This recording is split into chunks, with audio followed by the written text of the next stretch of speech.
वो जुल्म नहीं भूले, वो शहादत नहीं भूले, मासूम फरिश्तों की इबादत नहीं भूले, बारूद के गोले वो तरपते हुए बच्चे, हम लोग अभी तक वो क़यामत नहीं भूले। सदर आली वक़ार, आज मुझे जिस मौजू पर लब कुशाई करने का मौका मिला है वो है सानिया पेशावर। दहशत गर्दी ने पेशावर में के लगते जिगर छीन लिए। तरीक में दहशत गर्दी जैसे बड़े बड़े वाक़यात गुजरे हैं, मगर 16 दिसंबर 2014 को होने वाले सानिया को अगर देखा जाए तो आंखों में इस जैसा ख़तरनाक और दर्दनाक वाक़या नज़र नहीं आता।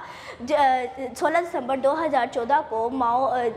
2014 को खून की नदियां बही, जिसके छींटे हर माँ के दामन पड़ गए, जिसके छींटे आज तक हर माँ के दामन से बेनिशान ना हुए। जनाब आली, इन मासूमों के सामने इनके उस्ताद कराम को जिंदा जला दिया गया और इनके दोस्तों को इस बेरहमी से मारा गया कि कायनात की हर चीज़ कांप गई। माएँ दरवाज़ा तकती रह गई, मगर बच्चे स्कूल से सीधे जन्नत पहुँच गए।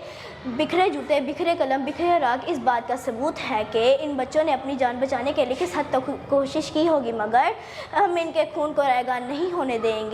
अगर इन्होंने बंदूक से हमला किया तो हम कलम से हमला करेंगे।